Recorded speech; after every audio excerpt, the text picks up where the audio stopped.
L'Association des jeunes de Côte d'Ivoire plurielle a procédé récemment au lancement du projet Agir ensemble pour la promotion du citoyen modèle, une activité qui vise à former des citoyens modèles. En Israël, la police anti-émeute et des centaines de manifestants palestiniens se sont affrontés à Jérusalem. Bonsoir, merci de suivre le 19h sur RTI2. Dans la nuit de ce samedi 8 mai au dimanche 8 mai, les musulmans vont célébrer la nuit du destin ou Laylatul Qadr. Elle est l'une des nuits de la fin du mois de Ramadan et commémore pour les pratiquants de l'islam la nuit où le prophète Mohammed a reçu la révélation du Coran par l'archange Gabriel. Une nuit meilleure que 1000 mois d'adoration selon le Saint-Coran.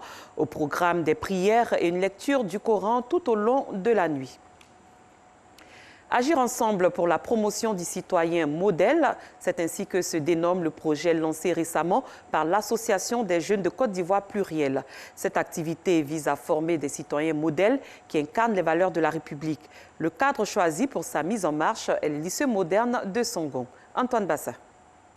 Présenter aux élèves des modèles de réussite, des références, afin de former des citoyens responsables qui incarnent les valeurs indispensables à la vie en société. Tel est l'objectif de la jeunesse Côte d'Ivoire plurielle. Association apolitique à but non lucratif, elle a procédé au lancement de son programme d'activité en milieu scolaire, dénommé Agir ensemble dans l'école pour la promotion du citoyen modèle. Pour cette première étape, les initiateurs du projet se sont rendus au lycée moderne de Songon pour y dénicher les meilleurs élèves. Une initiative à encourager, selon Nguessan Konan, proviseur de l'établissement. Je pense que ces genres d'activités méritent d'être encouragés pour instruire davantage nos enfants. Ça leur sert de complément à ce qu'ils font en classe et c'est bon pour leur formation. Une première étape réussie selon Koulibaly Tiefing, président de l'association. Après les compositions, les élèves retenus bénéficieront d'un accompagnement. La jeunesse Côte d'Ivoire plurielle leur permettra de visiter certaines institutions à l'effet de leur transmettre les valeurs de la République. Nous sommes au 26e mois du jour de Ramadan, mois de privation et de pénitence, mais également mois de partage et de solidarité. Plusieurs dons ont été faits à la communauté musulmane. On en parle dans cette mouture proposée par Pargassoro Kone de Madongui.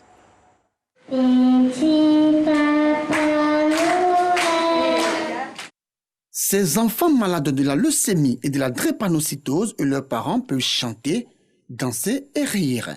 Ils viennent de recevoir des mains des responsables de l'ONG Lanaya Universelle des vivres en vue de leur permettre de vivre la fin du mois de Ramadan, mois de générosité et de partage dans de meilleures conditions.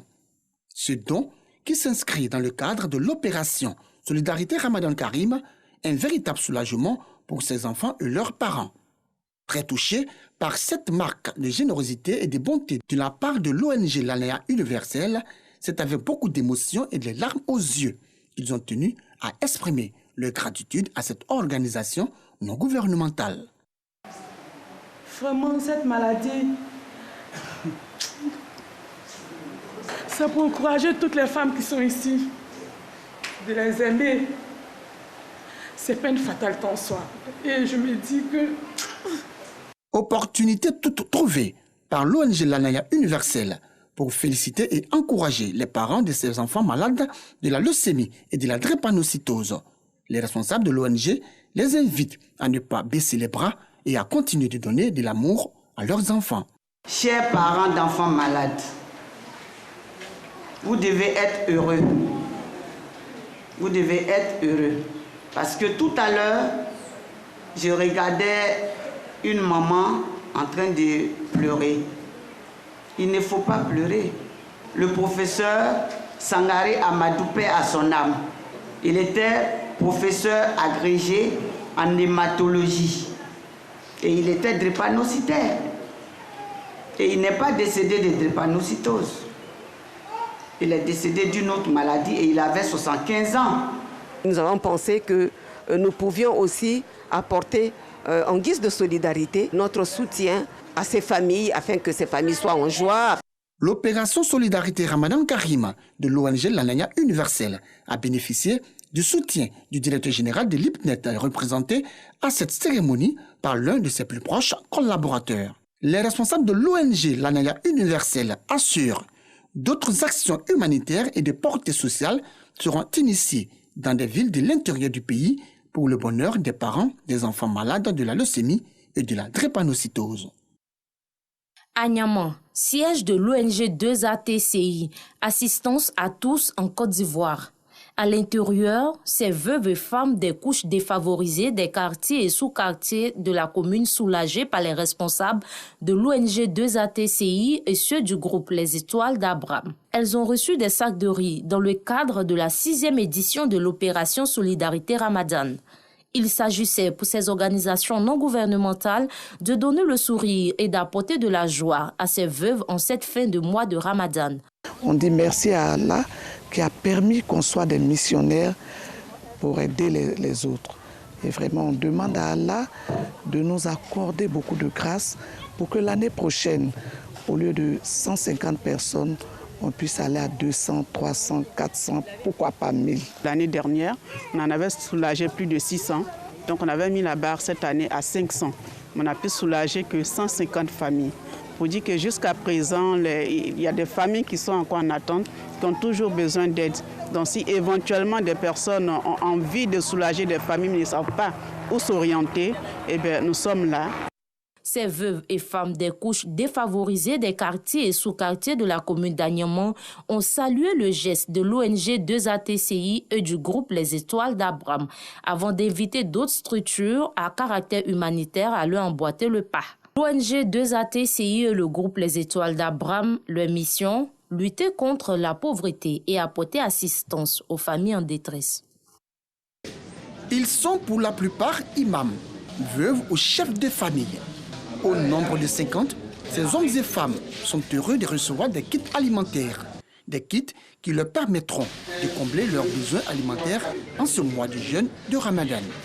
C'est une bonne action vraiment. Parce que donner des dons à ceux qui en ont besoin, c'est très important dans la vie. Nous avions des femmes veuves à la mosquée chez nous là-bas, avec des parents qui en ont les besoins des dons pour pouvoir faire la fête de Ramadan. Un geste soutenu par l'imam Konaté, président de l'ONG Les Amis des malades et des personnes en détresse. Notre motivation, c'est l'appel de Dieu. C'est Dieu nous dit que celui qui donnera à manger à un jeûneur, Dieu nous récompensera sans couper dans l'intérieur du jeûneur. Le jeûneur aura ses bénéfices. Celui aussi qui a donné à rompre aussi aura la bénéfice, même chose que le jeûneur. Voilà. Cet élan de solidarité, une initiative du groupe Les Amis des Rami, un réseau de femmes de la diaspora qui entend apporter assistance aux familles vulnérables. Nous sommes en Europe, on a quand même le minimum vital, donc on pense aux démunis. Comme on le dit, on aspire tous au paradis Firdaus, c'est pour la voie. Et comme on sait qu'aujourd'hui, il y a la nuit de Laylatul Qadr, c'est une nuit qui vaut 1000 mois d'adoration. Donc c'est pour ça qu'on a choisi ce jour pour le faire. Cette action de générosité n'est pas la première du genre. Depuis le début du jeûne musulman, le groupe Les Amis des Rami, en collaboration avec l'ONG Les Amis des malades et des personnes en détresse, sillonne quartier et sous-quartier de la commune d'Abobo pour soutenir les couches défavorisées.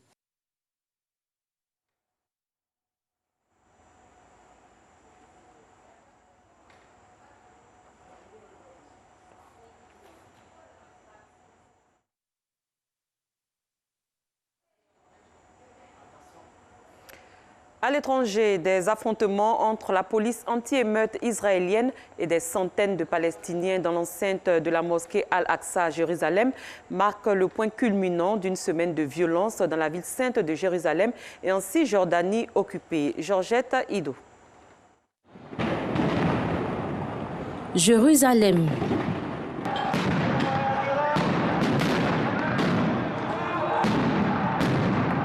Regain de tension dans la vieille ville. Des milliers de fidèles étaient réunis dans l'enceinte de l'esplanade des mosquées pour la dernière grande prière du vendredi avant la fin du Ramadan. De violents heurts ont éclaté entre Palestiniens et police israélienne.